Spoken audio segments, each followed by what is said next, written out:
nè nè nè nè Lo đây. Chờ tư. giờ tới Lo ban tới. đâu mà canh nương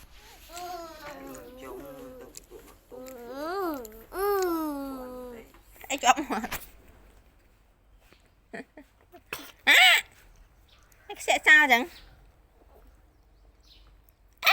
ham mà sẽ chọn món của này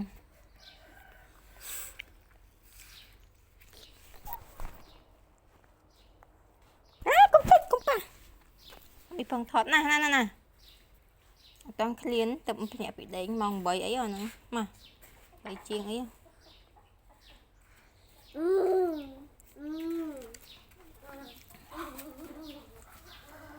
Bắt anh chua hơi hơi anh